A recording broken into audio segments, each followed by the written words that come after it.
I say stay in the frame. So the frame refers to what you see here, which is your camera's recording of what you look like. And that is going to be watched by multiple human proctors for each Duolingo English test. So again, remember that multiple people are watching your entire test recording. So here's a few super simple tips for the setup that makes it easier for them to ensure you're not breaking any rules. One is that you want to stay centered in the frame. So as you can see, I'm sitting here in the middle of the frame. I'm not too far to either side, and I don't have my camera tilted far up, and I don't have it tilted far down. I'm exactly here in the center, and as you can see, my camera is right here, and it is at eye level. So you'll be able to see your own setup in the corner of your screen where there's a little thumbnail of your recording, and you want to make sure you look centered in the frame. If you're too far to the side or too far up or down, that can increase the probability that you might go out of frame during the test. And that's a problem because we need to see your face, your eyes, and your ears throughout the entirety of the test.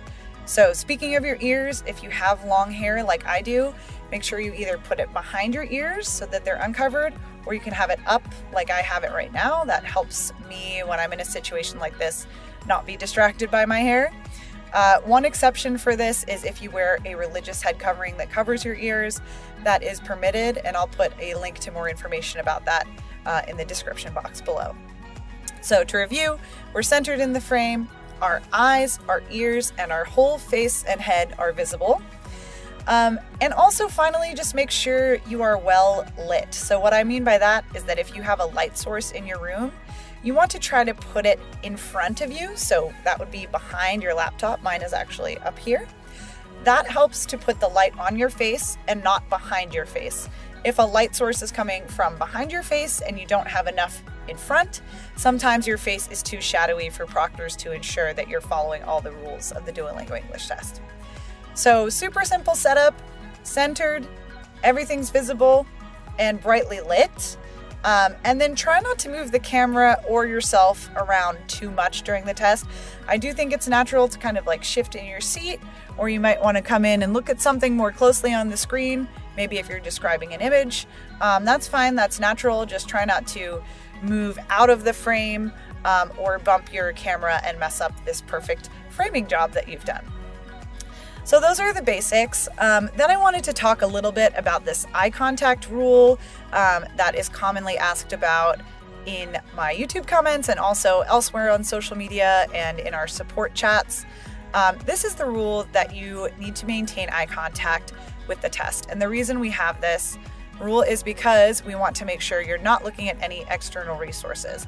So reminder that you are not allowed to use notes for the DET, you are not allowed to use your cell phone, a textbook, any external resource to help you with your English. It all needs to come from in here. So the way that we need to ensure that is to make sure that you have eye contact with the screen or the camera throughout the vast majority of the test. Now, that said, there may be some moments where you might find yourself glancing away in thought or looking down to type. And our proctors are trained to recognize those natural glances away or down. If you find yourself doing that, I always try to tell people to return to the center, look at the screen. For example, if you've been looking down to type a lot, you might want to look back up, check your work. That's a great writing tip and test taking tip to make sure that you haven't made any errors and to build on the thoughts that you've already made. Our proctors are trained to understand that there are natural glances like that. Now, what they're looking for is unnatural or suspicious glances that might indicate you're using some external resource in your testing space. So a couple of things to keep in mind here. One, again, multiple humans are looking at your test and they are trained on these glances and what is natural. So if you do need to look down to type occasionally, that's okay.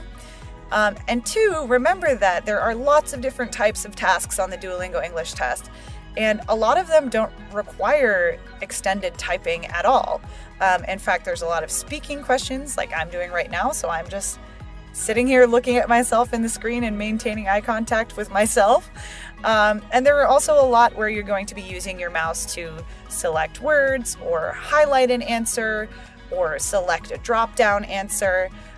So those questions should be pretty easy for you to maintain eye contact with the test, because what you need to be speaking or selecting is right there on the screen.